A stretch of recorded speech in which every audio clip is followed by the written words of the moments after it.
you.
Thank you for your patience. We'll go ahead and start the meeting. Let's go ahead and, prior to the meeting, we're going to have a planning commissioner join us via Zoom. So let's go ahead and take roll call. Commissioner Leite.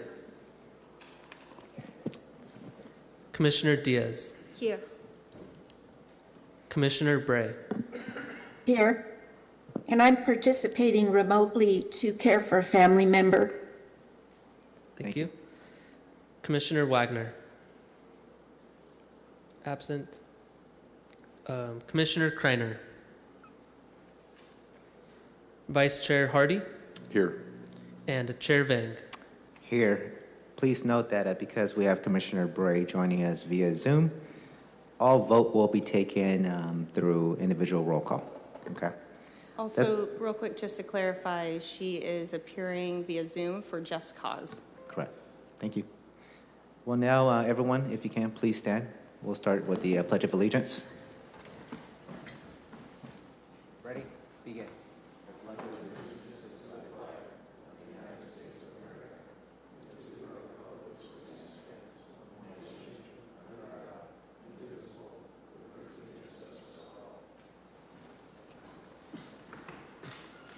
I will go ahead and read the procedures for the meeting. This meeting is being conducted in person and electronically. The public may participate in tonight's meeting by using the Zoom link provided on the Planning Commission agenda. Please note that all virtual participants will be on mute until they are called upon by the chair, at which point they will be unmuted. If you are a member of the public and would like to comment on an item, use the raise hand function on Zoom. To avoid any confusion, please wait for the item you desire to comment on to be called by the chair before electronically raising your hand. For each matter considered by the Commission, there will first be a staff presentation, followed by a presentation from a project applicant. Testimony from supporters of the project will then be taken, followed by testimony from those in opposition. The applicant will have the right to a final rebuttal presentation prior to closing the public hearing. In accordance with Section 13 of Article 2 of the Planning Commission Rules and Regulations governing length of public debate, all public testimony from those in support and opposition of the project will be limited to 3 minutes per person. The 3 lights on the podium next to the microphone will indicate the amount of time remaining for the speaker. Green light will be turned on when the speaker begins. Yellow light will come on with the self-bell ring when 1 minute is remaining. The speaker should be completing the testimony by the time the red light comes on, with the final bell indicating time has expired. All in-person public testimony must be presented to the Commission at the podium.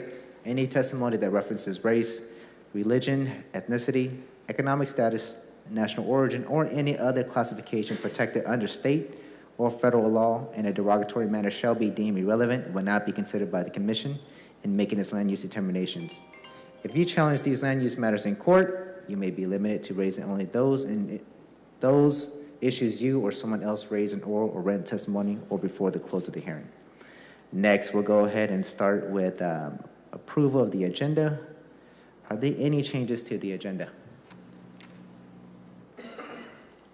Good evening, Chair Vang, members of the Planning Commission. I'm Israel Trejo with the Planning and Development Department. There are no changes to the agenda. Thank you.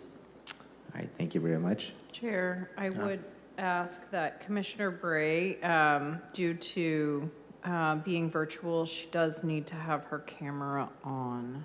Okay. And just want to make sure there's not a technical issue. Hey, I believe I turned it on. Do you have a cover over your camera, like a little slidey thing? No, it's in the laptop. Okay. The camera's not showing, so what do we need to do?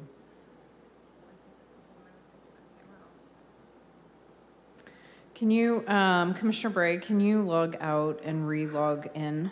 I apologize. Just leave the meeting? Yes. Okay. Thank you. All right, Chair, you can proceed. Yes, we have a quorum, so you can proceed. And then when she comes back on, we'll just announce that she's returned to the meeting, okay? Thank you. All right, sounds good. Should we go to the public to see if they want to make any changes to the agenda? Okay. Do we have any individuals who would like or to comment on the agenda? Any individuals on Zoom with their hand raised? None at this time. Thank you. Do we have any motion by the commissioners to approve the agenda? Motion to approve. Second. All right. We have a motion by Commissioner Diaz, a second by Commissioner Leday. Let's go ahead and take individual votes, please. Commissioner Leday. Approve. Yes. Yes. Oh, thank you. Commissioner Diaz. Yes. Commissioner Bray. You are mute, Commissioner. Yes. Thank you. Commissioner Kreiner. Absent. Vice Chair Hardy.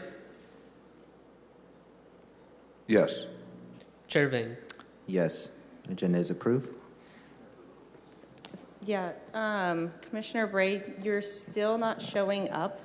Can you double check and make sure there's no slide that goes across your camera at the top of your laptop?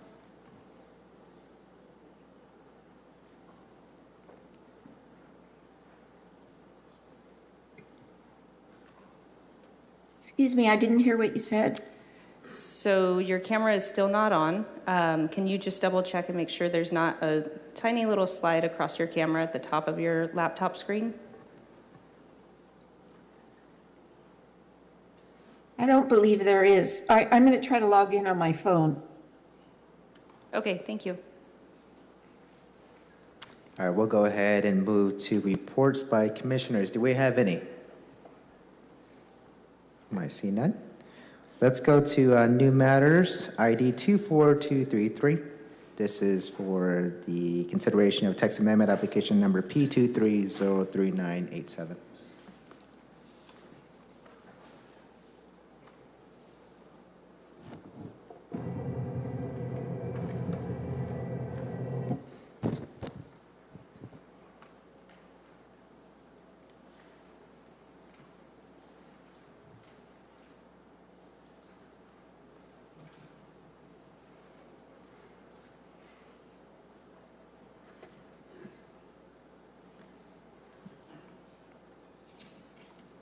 Okay. Good evening, Chair and Commissioners. My name is Rob Holt, Supervising Planner, Planning and Development, and tonight's first item, staff brings forth consideration of a text amendment and related environmental finding. The text amendment section is 15-4304. This is the findings of approval ordinance for subdivision amendments, and currently the amendment reads, or the code reads, that the review authority shall not amend the approved tentative map or parcel map or conditions of approval unless it first finds that, one, there was a material mistake of fact in the deliberations leading to the original approval, and there has been a change of circumstances related to the original approval. The proposed amendment is changing the word "and" to "or" to allow for further fluctuation of the ordinance, as right now, the first finding of approval is difficult to make due to the review authority rarely making a material mistake of fact in deliberations leading to the original approval. That said, there is an additional section, although not being amended, does apply, which is 4302B. This is criteria for major amendments of maps, which require that when applied for, that one, the amendments are consistent with the intent of the original tentative map or parcel map approval, and two, there are no resulting violations of the municipal code. When an amendment comes our way, whether it be for a map, parcel map, or conditions of approval, staff ensures that all applicable departments of those amendments, whether it be public utilities, public works, or fire, or the like, are review this to ensure that it is still consistent with the original intent and that there are no resulting violations of the code. And then that way, if there wouldn't be a material mistake of fact, but there would be potentially a change of circumstance to allow for that amendment to occur. This was also presented to all council project district review committees for their review, and further recommendations were provided in the staff report for the text amendment from those committees. That said, want to leave this here. This is the stated amendment which changes "and" to "or." Staff recommends that the Planning Commission recommend to the Council approval of the text amendment and related environmental finding. That concludes my presentation. I'd be happy to answer any questions you may have. Thank you. Do we have any questions from the commission? I see none. Thank you. We'll go ahead and go to the public. Do we have any individuals who would like to speak in favor of this? Any individuals on Zoom? No hands at this time. Thank you. We'll go ahead now, go to the public. Any individuals who would like to speak in opposition? Any on Zoom? No, sir. All right, thank you. We'll go ahead and close all public comments. Do we have any motions from the commission? I'll make a motion to approve. Do we have a second? Second. All right, great. We have a motion by Commissioner Hardy, a second by Commissioner Diaz. Let's go ahead and take vote, please. Commissioner Lyde, Yes. Commissioner Diaz, Yes. Commissioner Bray, You're on mute, Commissioner.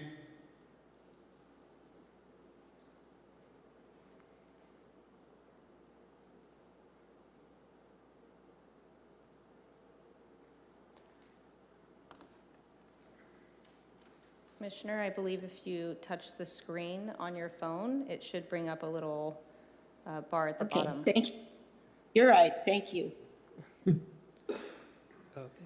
thank you. Commissioner, Vice Chair Hardy, Yes, thank you. Chair Vang. Yes, motion passes. We'll go ahead and we'll go next to item ID 24211. This is for consideration of rezone application number P23034475.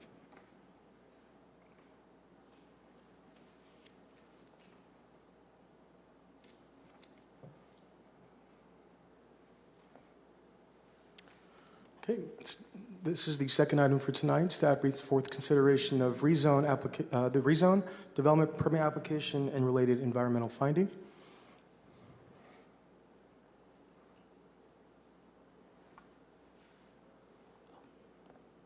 Next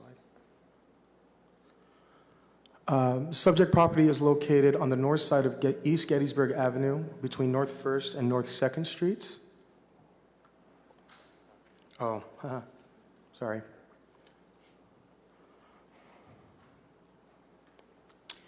The subject property is currently surrounded to the east with single-family development, to the south with and west with commercial retail development, and to the north with apartments, as well as an adjacent daycare center to the east, southeast of the subject property.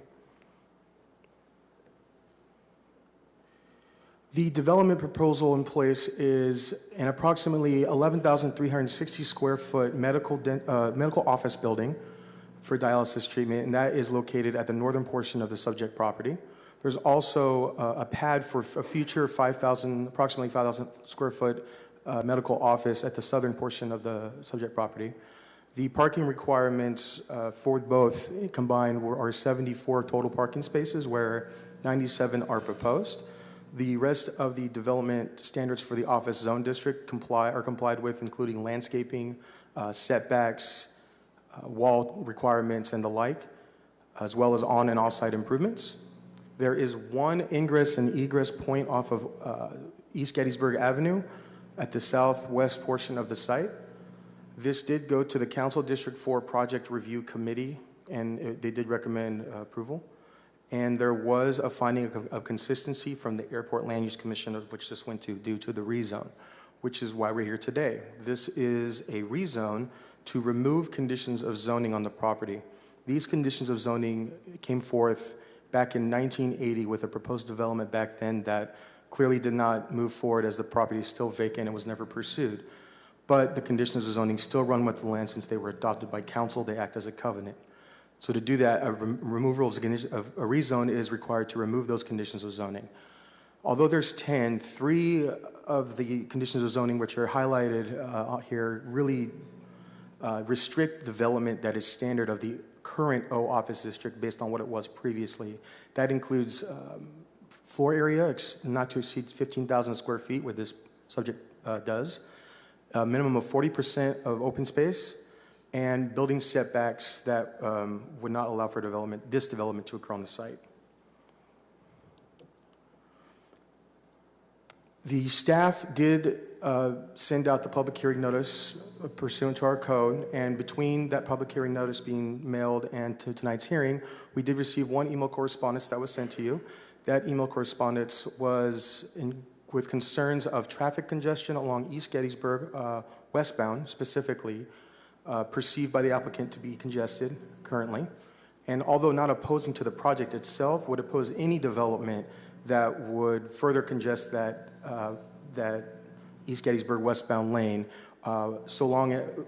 without actually adding one travel lane. So if a travel lane was added, they would be in support of it. That said, Public Works did provide conditions. They did not require a traffic impact study based on that. They are in attendance tonight to answer any concerns relative to this, to anything further specific.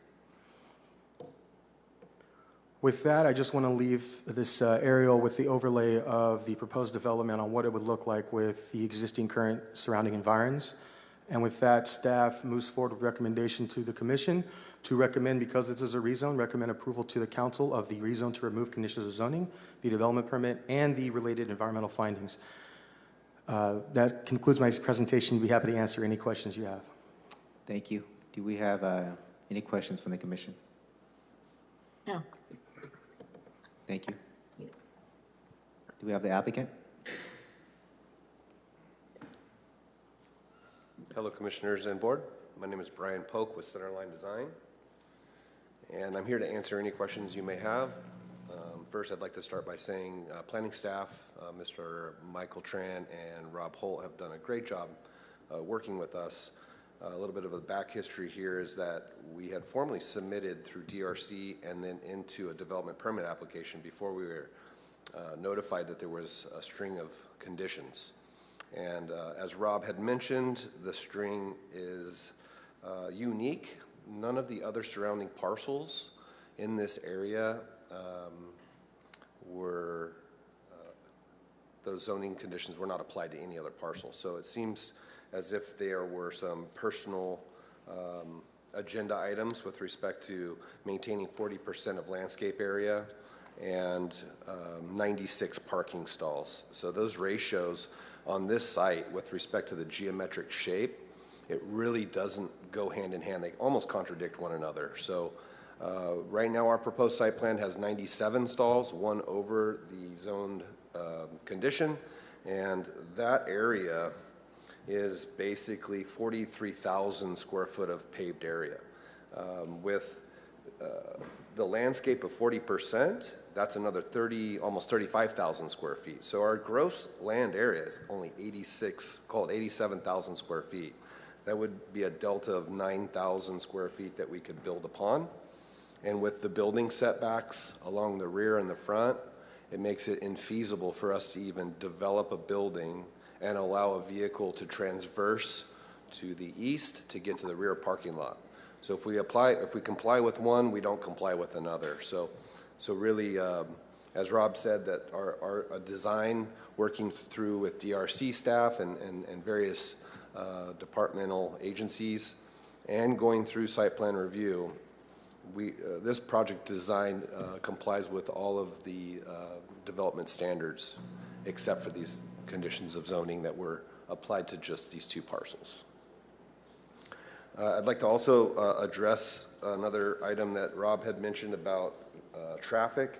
We had a traffic report done by JLB Traffic Engineering. They did a VMT analysis, and in summary, the City of Fresno VMT threshold for office land uses is 22.3 VMT per employee, and based on this report, we're only at 15.9. And so, as a result, this is less than significant impact to the area. That concludes my presentation. If you have any questions. Thank you. Do you have any questions? I do.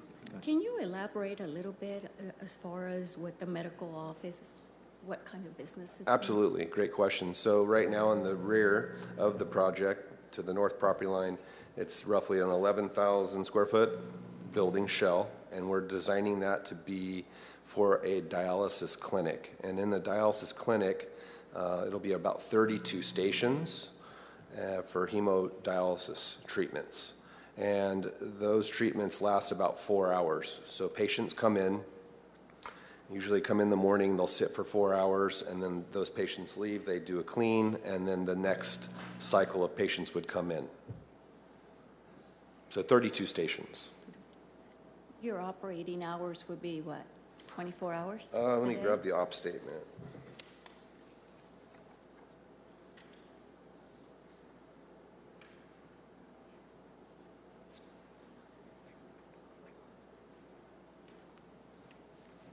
(8 a.m. to 6 p.m.)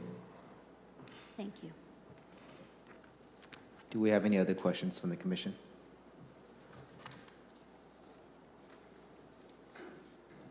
All right, thank you. Thank you. We'll now go to the public. Do we have any individuals who would like to speak in favor of the application? Any individuals on Zoom? No hands at this time. Oh, okay. Please state your name, address, and you have 3 minutes, sir.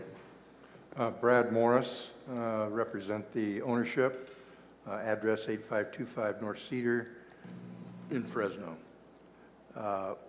Just wanted to comment that the user, the owner of the property, and the operating companies are, you guys have certainly seen the dialysis centers around, and they're one of the majors. This is a group that has a number of facilities in the community, and as we are well aware, the community is severely impacted and in need of additional treatment facilities and chairs. And trying to find sites are very difficult. This happens to be one that fits within the parameters of the underwriting for the operating company, and so I urge you to approve it. Thank you very much. Thank you, sir.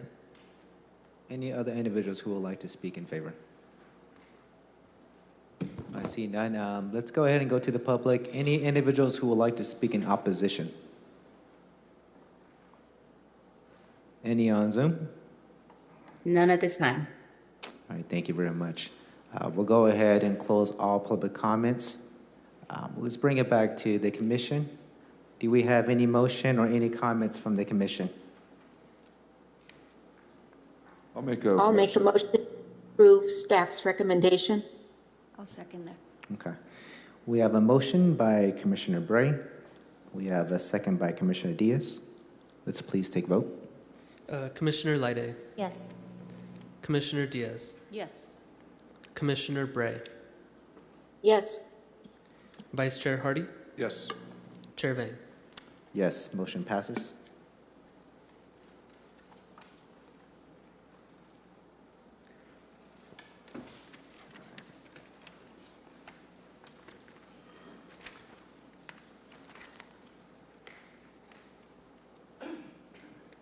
All right, next we'll go ahead and go to item ID 24244. This is for the hearing to consider plan amendment and rezone application number P2101960.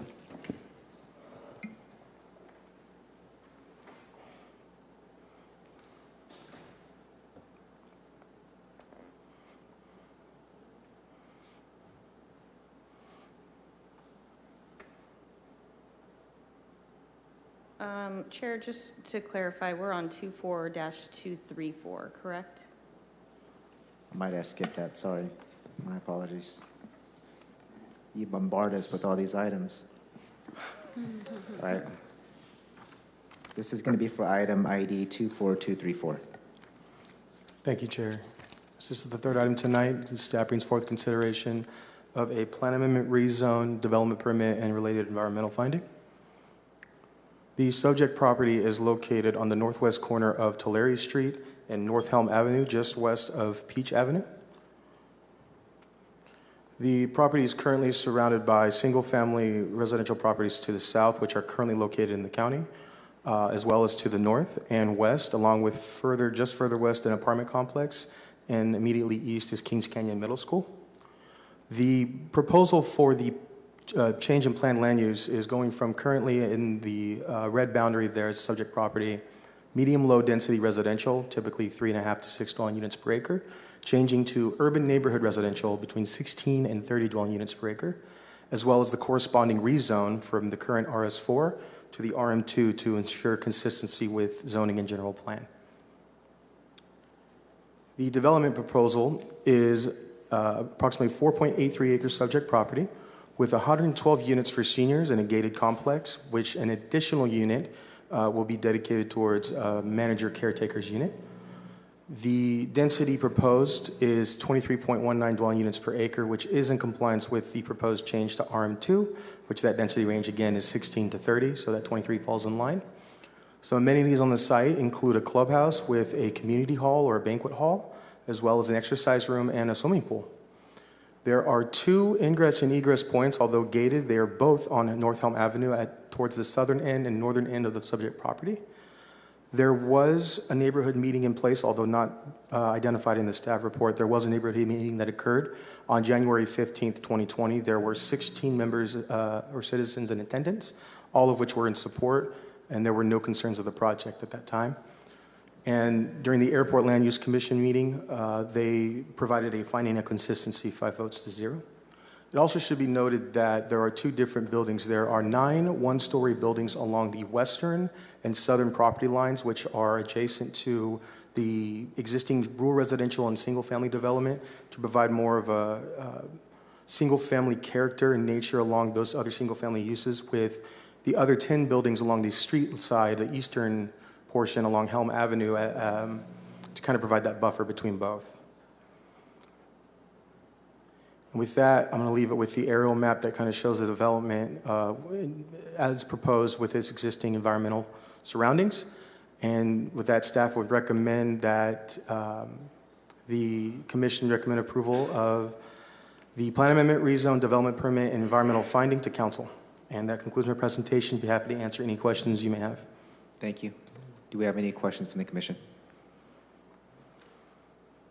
I see none. Thank you. Do we have the applicant here?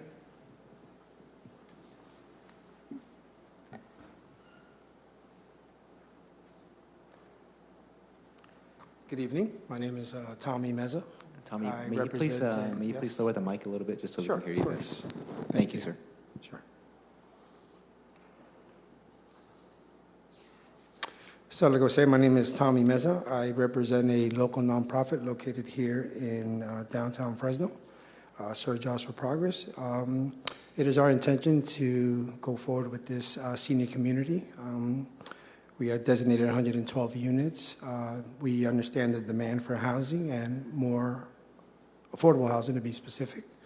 I don't have a presentation, but I'm open to answer any questions you may have or the public.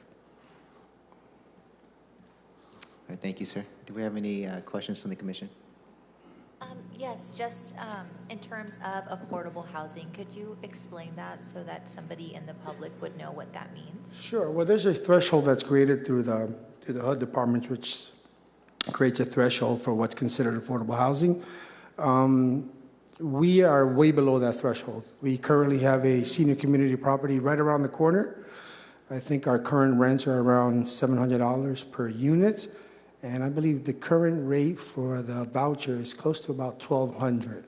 So we're way below that threshold, and we are the definition of affordable housing. Good stuff. Any other questions? Are these Section 8 Housing Authority senior living? We will be open to any of the choice vouchers, yes. Great. Just curious, are you guys receiving funding for this project? No, we are not. We're privately funded. Oh, nice. Yes. That's good. And how would you select the residents?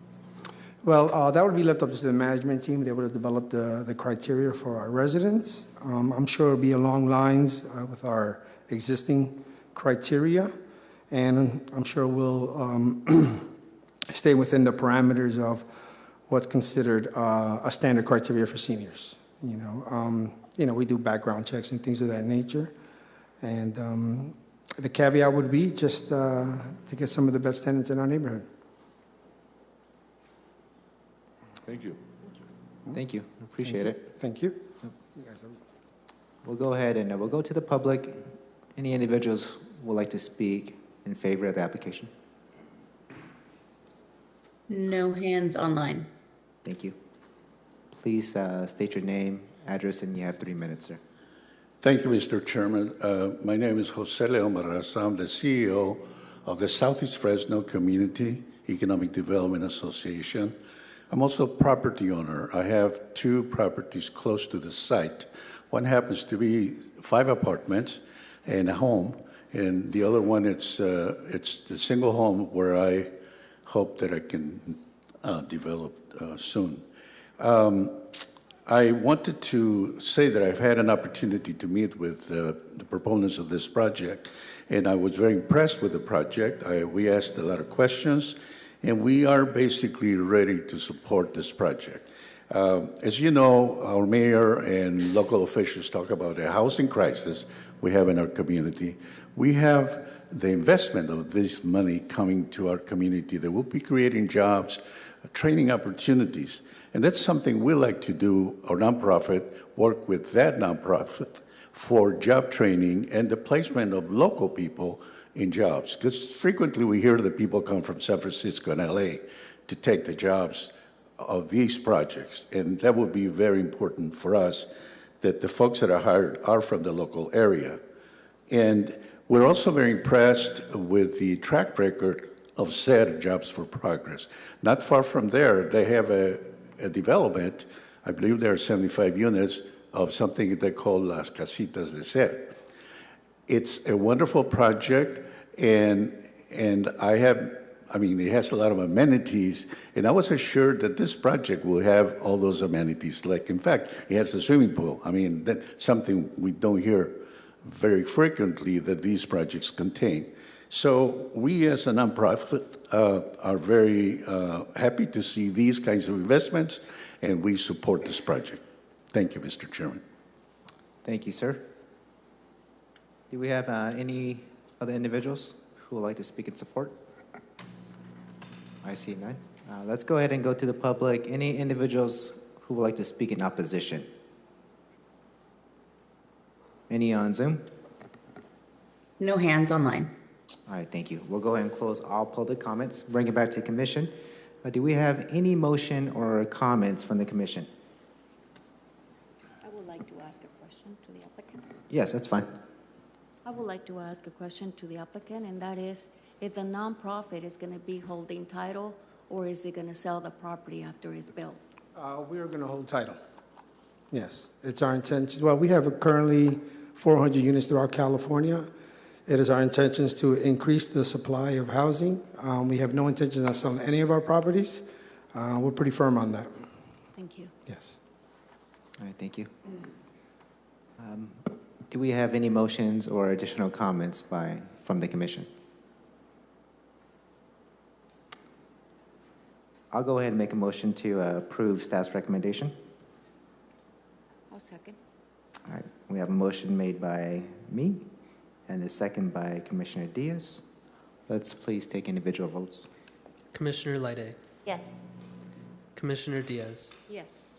Commissioner Bray, Yes. Vice Chair Hardy, Yes. Chair Vang. Yes, motion passes. All right, so now next to the next item up, it's going to be ID 24244. This is for consideration of plan amendment rezone application number P2101960.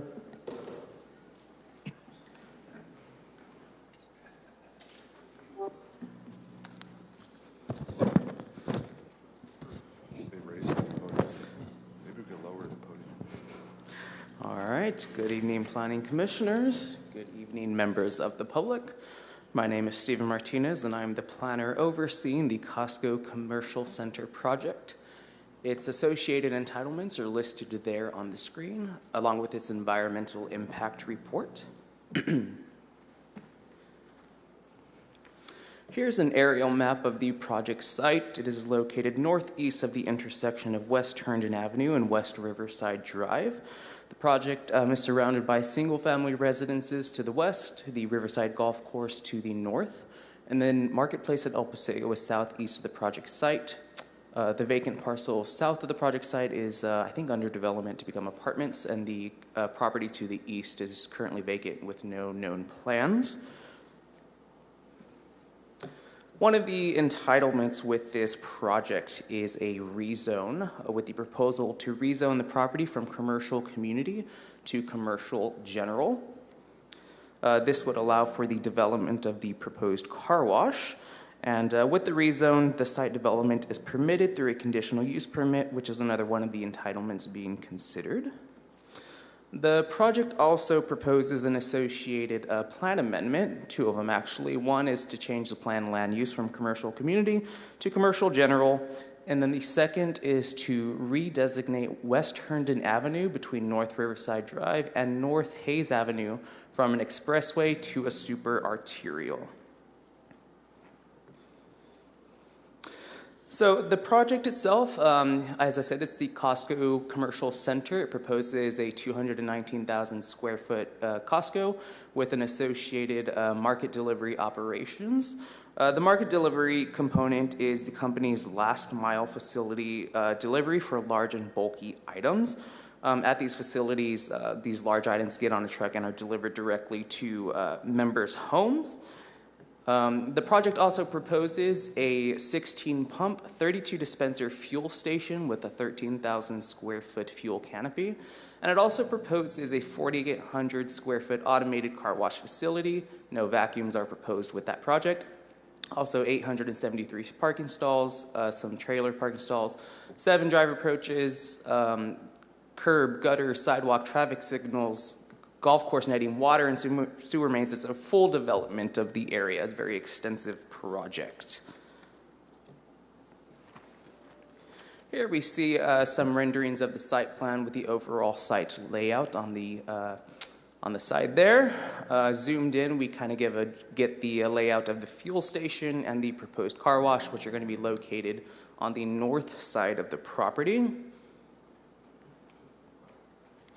Here we see some just snips of the elevations. As we can see, the facade will include multiple patterns, colors, just to kind of enhance the aesthetics of the building itself. And then some renderings of the proposed gas station and then the car wash, similar colors and materials to match the primary structure.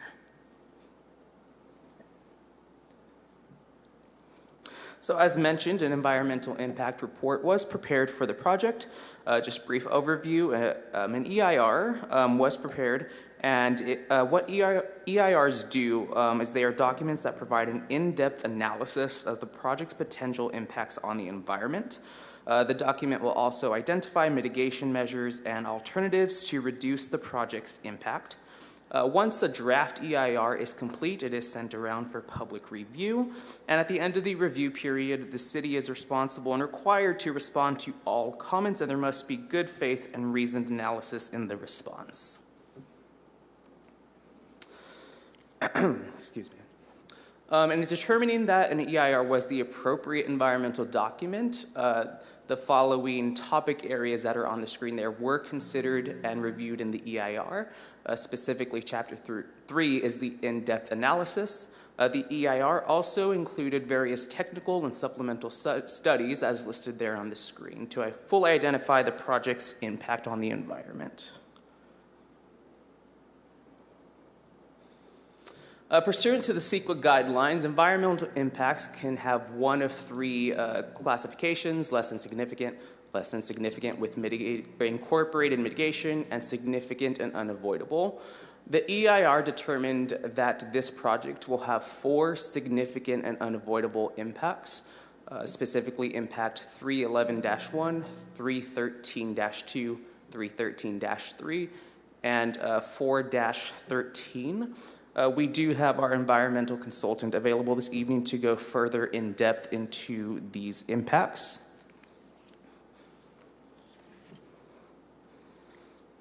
CEQA requires the decision-making agency to balance the applicable goals, the economic, legal, social, technological benefits of a project compared to the project's impact. And it must be considered if these benefits will outweigh the project's overall impacts. If it does, these impacts may be considered acceptable, and a statement of overriding considerations was prepared for this project as contained in Exhibit D4 of the staff report. As mentioned, EIRs do have a public review period, and over 100 response letters were received during the public comment period. Consistent with the CEQA guidelines listed there, minor text changes were made to the EIR to clarify any errors, omissions, misinterpretations of the report, and in no case did the revisions result in a greater number of impacts or impacts with a greater severity than already identified in the EIR. The clarifications and corrections did not constitute new information and did not require recirculation of the EIR, and the city exercised good faith and reasoned analysis in the response. Therefore, the appropriateness of the project has been examined with respect to its consistencies with the goals and policies of the Fresno General Plan, Bullard Community Plan, Fresno County Airport Land Use Compatibility Plan, and its compatibility with the surrounding existing and proposed uses and avoidance and mitigation of environmental impacts. Upon consideration of this evaluation, staff does recommend the 6 recommendations contained on page 1 and 2 of the staff report, and it's listed on the screen, and I will not read for sake of time. And again, the environmental consultant is available for any questions. Thank you. Do we have any questions from the commission? Quick question for you. Can you please just clarify what the difference between community commercial and general commercial entails? Commercial general typically allows for heavier commercial uses, such as car washes. They do have a lot of overlap. When you look at the use table, a lot of the uses are the same, but again, kind of more of those heavy commercial uses will be allowed within that zone district. Commercial community is more for small scale ancillary commercial uses. Thank you. Okay. Thank you very much. Do you have a question, Commissioner Diaz? Yes, you Go ahead. talked about the 4 impacts. Is there somebody that is going to present this? Yeah, so online we have Jessica Babcock. She is from Ascent Environmental, and she can give a little more overview of those impacts. Jessica, you are a panelist, so as soon as you unmute, you'll be able to speak. All right. Can you hear me? Yes. All right. I hear myself in a bit of an echo, so I'll try to say this as clearly as possible. So we have 4 significant and unavoidable impacts identified in the EIR. One of those is related to noise, and the other 3 are related to traffic. The impact related to noise, impact 3.11-1, is noise from construction. So that is particularly due to the fact that we understand there is a potential for construction to need to happen at night. And that would be most likely just due to foundation pours. Those need to be continuous pours that go on continuously and could need to start before the daytime hours that are exempt from construction noise in the city's code. So we have set forth the mitigation measure. It's mitigation measure 3.11-1. It requires a number of actions be taken to reduce nighttime construction noise. We do believe that they will result in a substantial noise reduction, but because we can't guarantee that the standards will be met, we have concluded that that would be a significant unavoidable impact. Again, that would be a temporary impact, probably during just 1 or 2 specific construction activities. Then moving on to our transportation impacts, we have impact 3.13-2, and that's related to VMT, or vehicle miles traveled. The City of Fresno guidelines for VMT thresholds set a standard of no net increase in VMT for retail projects. We are anticipating this project to generate VMT. we looked at ways that we could mitigate the impact, but when it comes down to it, the primary source of daily VMT is warehouse shopping by Costco members, and if you've ever been to a Costco, you buy your items in bulk, and it does not really lend itself to things like walking or biking or transit. So we have a mitigation measure 3.13-2. It provides a very detailed program to reduce the VMT generated by Costco employees by at least 26%.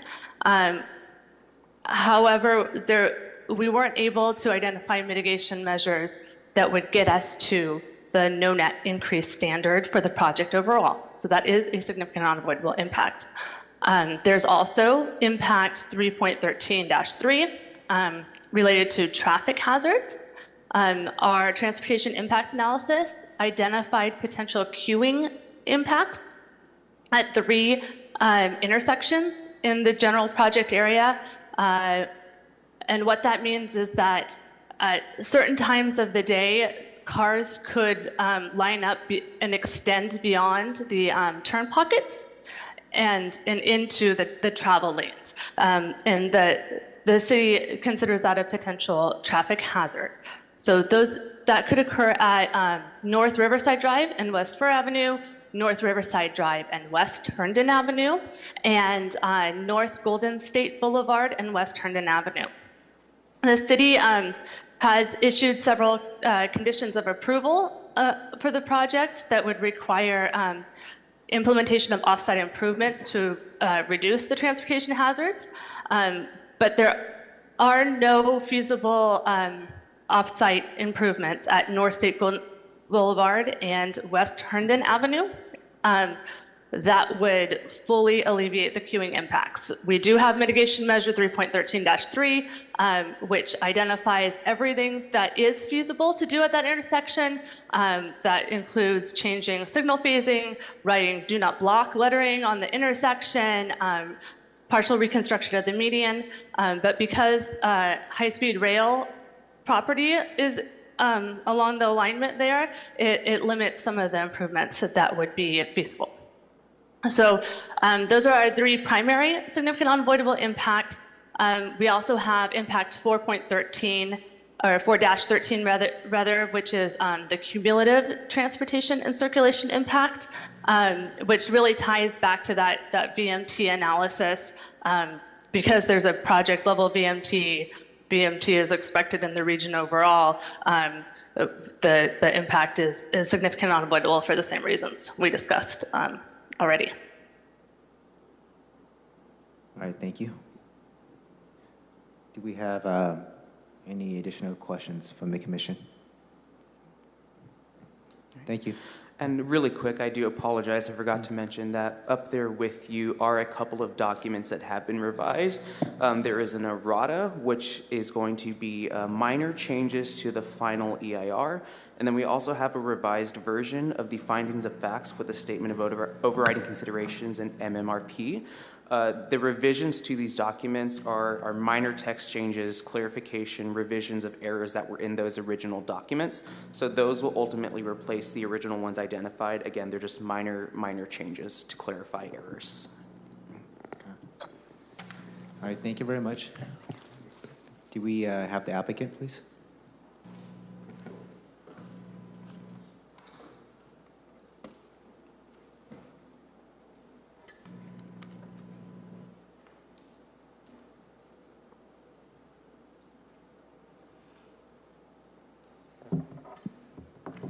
Good evening. I'm Perry Holliday. I'm with Costco.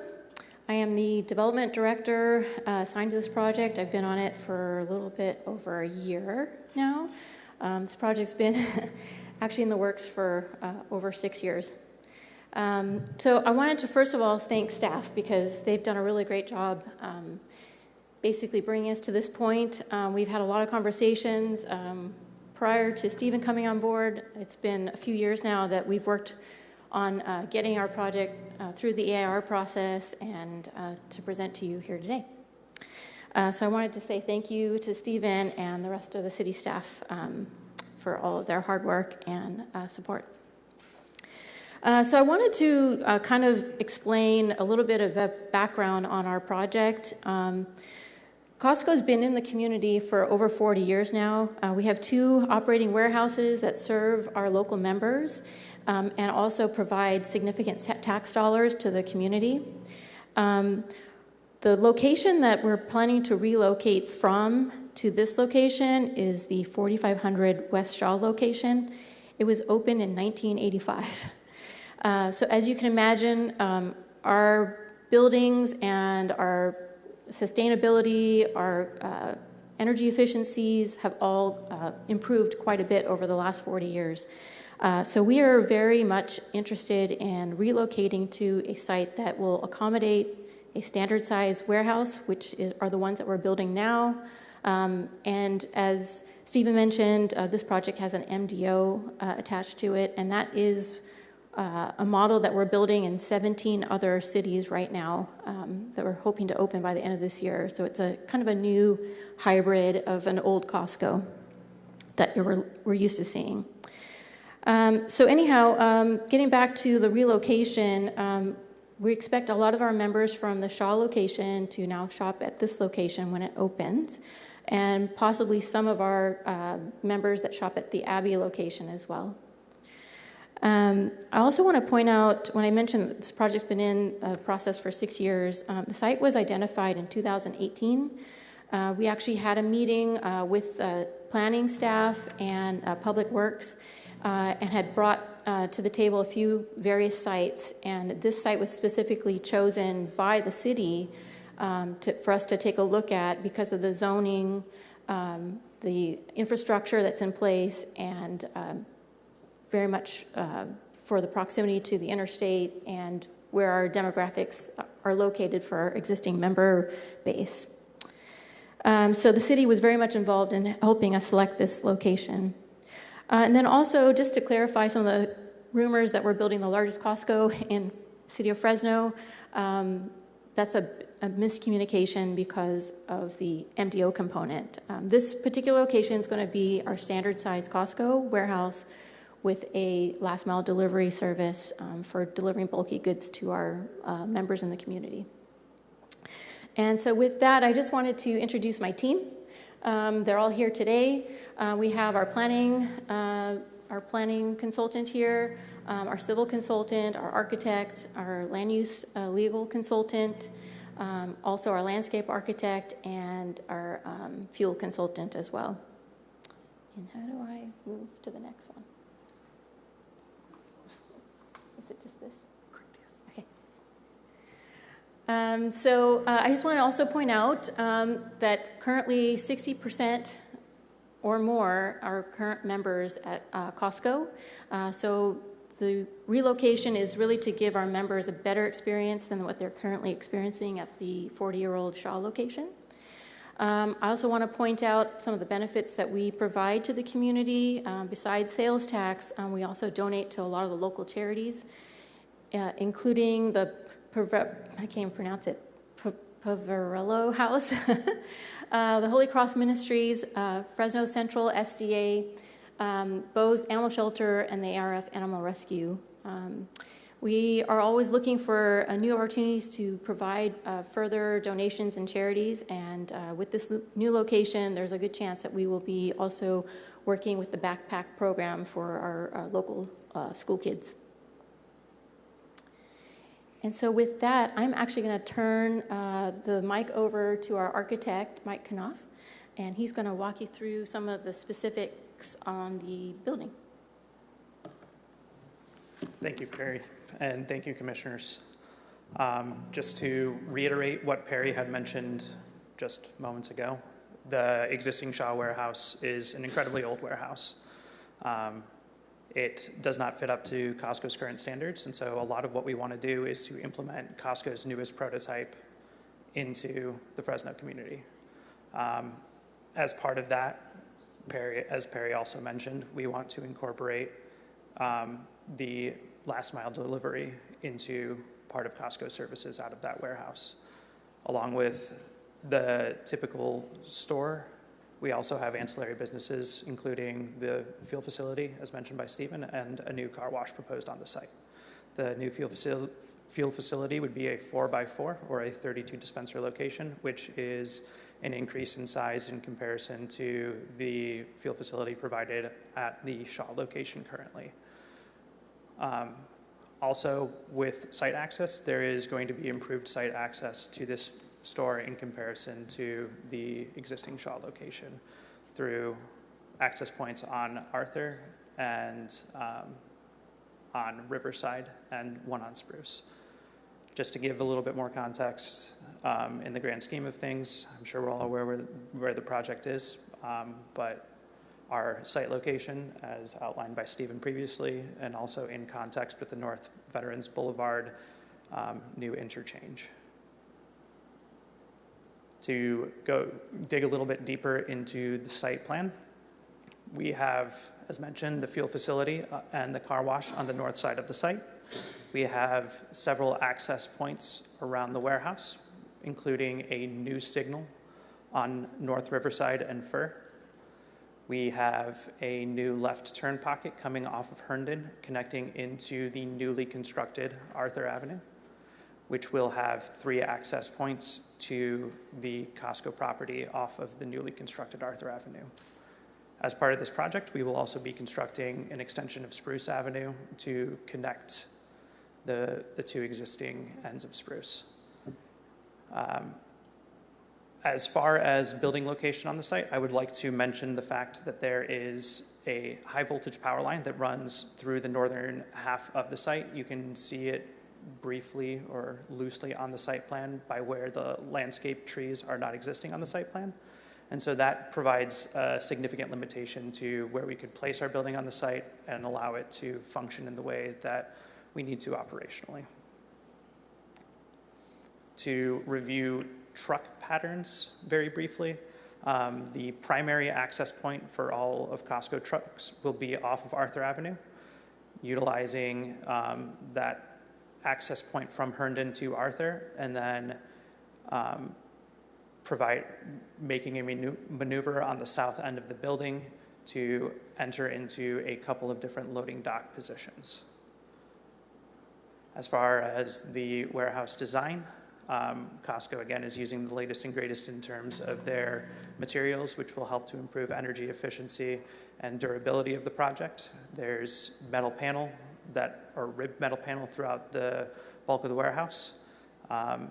That is a recycled metal panel or has some recycled content in the production of the metal. And there is also the use of masonry in some key locations, focusing specifically on the entry and some areas of high volume pedestrian traffic to bring a more contextual feel for pedestrians. Looking at the fuel facility, as well as consistent architecturally with what is being proposed for the warehouse. And with that, I would like to pass it off to our planner, Lynette Diaz. Thank you. Good evening. Lynette Diaz with Urban Planning Partners. I just want to take a couple more minutes and then we'll wrap this up. Before I do that, I don't want to forget, our understanding is that there's also going to be some minor modifications to the conditions of approval, and I was just hoping staff could confirm that.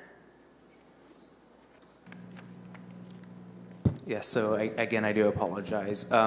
It was brought to our attention that there is some unclear language within our conditions of approval, minor errors as well. So we do intend on making those minor corrections, but otherwise the conditions of approval, as you see, are relatively going to stay the same.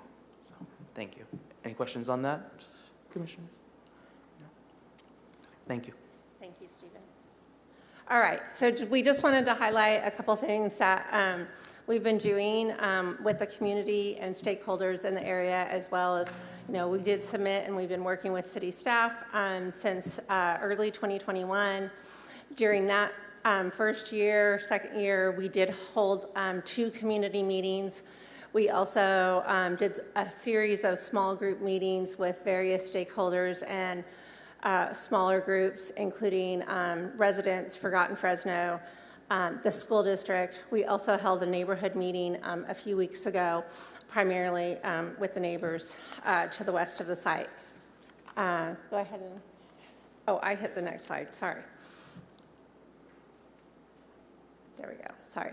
And then I did just want to hit a little bit more on the general plan and zoning topics, really emphasizing that, this is a site that we understood, what would support it, and under community commercial and the existing zoning, the large format retail is an allowed use. But when we added the car wash, that's really what pushed us into doing a general plan amendment and rezoning. And that was really the only use. And there is, as Stephen pointed out, a lot of overlap of the uses. And one of the features that we feel are really beneficial regarding a Costco is the hours are pretty limited. And so, we open at 9, we close at 8.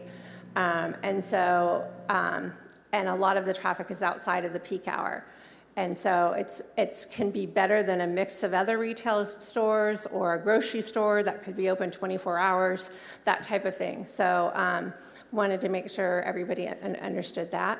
And with that, I think we're available for questions. The store hours, does that apply to the MDO too?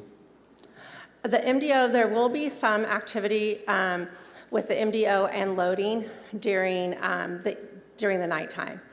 But the majority of that, the MDO happens early in the morning, and then the loading of the trucks, which vary from 7 to 10 trucks around, that would happen in the early morning, late night. All right. Any questions from the commission? Yes, I have Commissioner a question.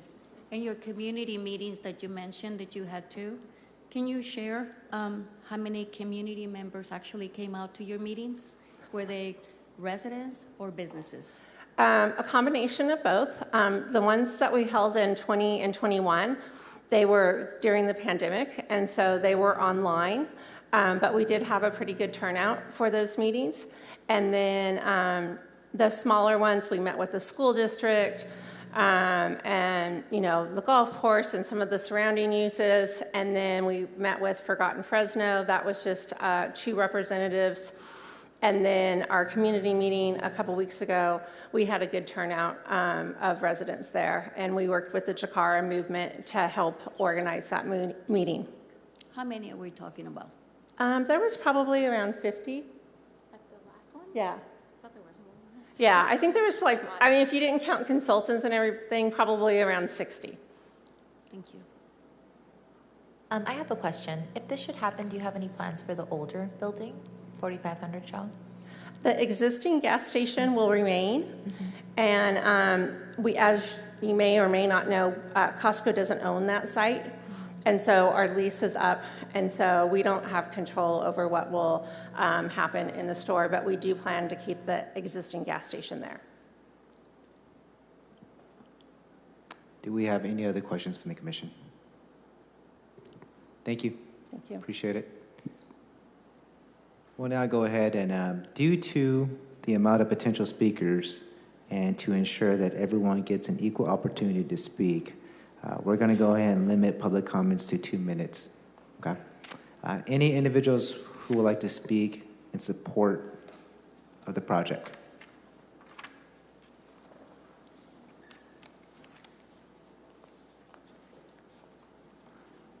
Please state your name, address, and you have 2 minutes.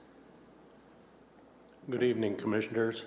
And first, I would like to thank not only staff that has been working on this for years, but also the applicant and its team. My name is Doug Jensen.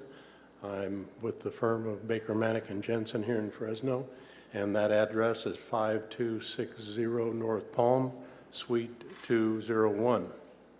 And excuse me, I'm representing the landowner, which is Jenko Farms, which is a partnership of the surviving, and I'm one of them, the surviving members of the family that purchased this property in March of 1941. So for about 80 years, it's been in the family. It was farmed for some 60 years. And eventually the property was annexed into the city. And it's near the Herndon area that has long been, I guess you'd say, designated, generally planned for non-ag uses such as food processing, industrial uses, and including the area now occupied by El Paseo. In 1995, we asked the city to change the zoning to commercial, and that was on about 2/3 of the property, and that happened. Then in 2001, took the trees out because they're no longer farming or irrigating there.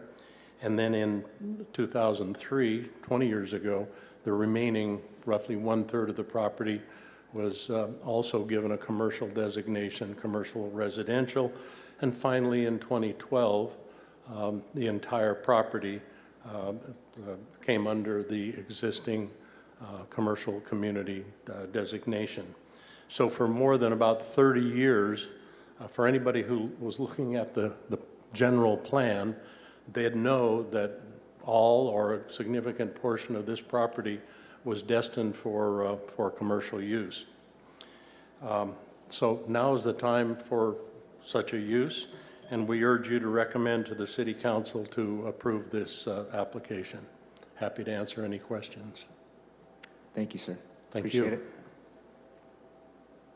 Do we have any other individuals who would like to speak in support?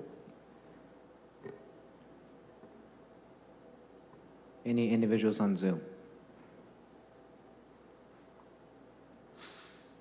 No hands at this time. All right, thank you. We'll go ahead and now go to the public. Any individuals who would like to speak in opposition?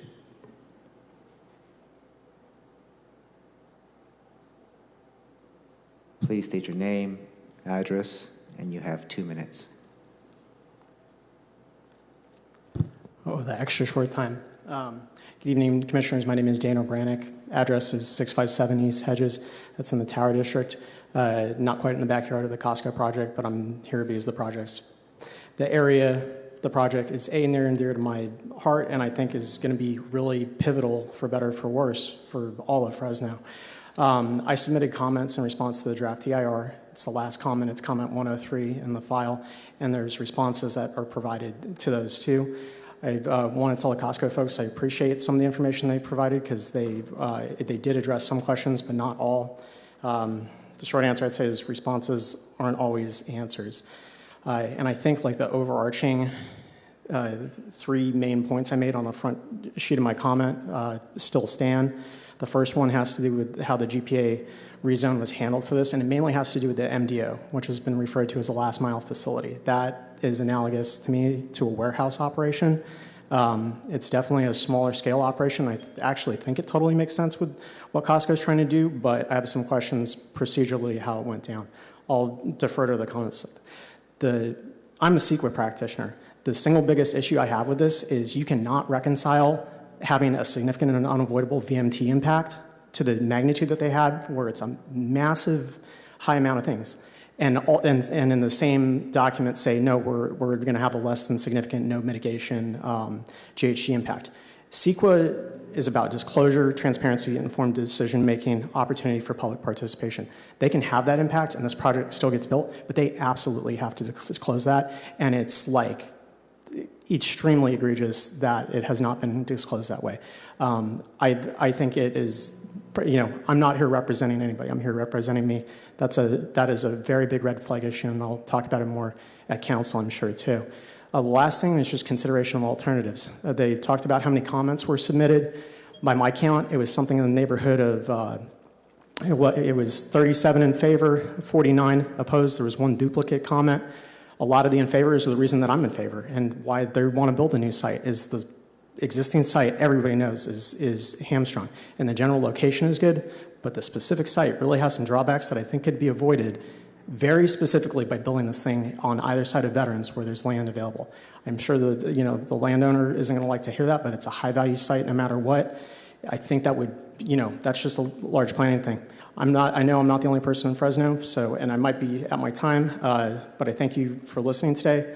I hope people on Zoom are doing stuff, and we'll take it from there. Thank you. Thank you, sir. Appreciate it. Any other individuals who would like to speak in opposition? Any individuals on Zoom? No hands at this time. All right, we'll go ahead and close all public comments. The applicant, would you guys please approach the podium? Would like to, if you guys can help answer or just concerns that Mr. Dagan brought up in regards to that VMT.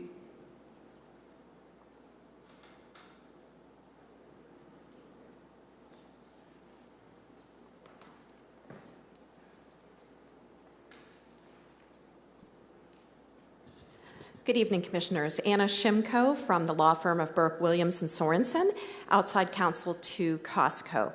You may, of course, want to ask the EIR consultant about this issue as well, but while vehicle miles traveled and greenhouse gas emissions are both associated with the emissions coming from vehicles, they are judged by different thresholds of significance under CEQA. And if they weren't, they wouldn't need to be on two separate topics in two separate places in the EIR. I mean, really, you're looking at those cars and their emissions in transportation under vehicle miles traveled, in air quality for air quality emissions, and under greenhouse gas emissions for significance there. So they're just judged by different thresholds of significance, so it's very easy to come to different conclusions. All right, thank you. Thanks. Can we have, is it Jessica? Okay, Jessica, can you go ahead and just address Ms. Daniel's concern in regards to that VMT, please? Sure. And I'll try to be brief because it is a very technical analysis that is included in the EIR. Again, as I stated before, the VMT analysis threshold is a no net increase, and as Anna explained, that's not the threshold that's used in our GHG analysis. In fact, we did a very detailed, not me personally, but we did have a ramble, a sub-consultant who I believe is on the line as well if we need to dig into this more. We did a detailed evaluation of consistency with the City of Fresno's adopted climate action plan and the measures and the policies and requirements that are in that plan. And we evaluated the relative reductions that would be required. I don't know if that gets you enough information or if you need something more precise. Commission, you guys okay with that? That's fine. Thank you, Jessica. I'm going to go ahead and bring it back to the commission. Do we have any questions, comments, or a motion from the commission?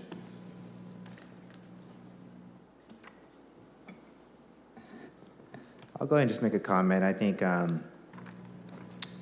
it seems like Costco have been really good stewards of the community for a long time. And I do want to see this program continue on to the next phase, but I do respect Mr. Daniel's input on this situation too. So again, with our commission, what we're doing is we're going to go ahead and recommend, if we do recommend, to the City Council, and that's going to give the public another opportunity to speak on this matter too. So I definitely would encourage the public to voice your concerns, reach out to the applicant, and speak to them directly too. With that being said, I'm going to go ahead and make a motion to approve staff's recommendation. I would definitely second. All right, we have a motion by me, a second by Commissioner Diaz. Let's please take vote. Commissioner Lyday, Yes. Commissioner Diaz, Yes. Commissioner Bray, Yes.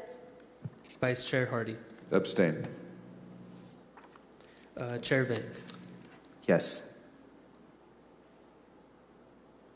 Okay. Motion passes. Thank you. We'll go ahead and go next to, do we have any reports from the secretary? Good evening, Chair. No, I do not have any reports for tonight. I would encourage the commission to be prepared our next meeting. We do anticipate to be a long meeting. We have the continued item, and then we have a number of new matters for the commission to consider. I would ask that when staff reaches out to you to determine if we have a quorum, for you to be responsive as much as possible so that we are prepared for the evening. So thank you. Thank you. Was that the item from last meeting? Correct. The one that was, Breckenridge. the commission asked for additional information and continued the item, yes. Okay, great. Thank you. Okay.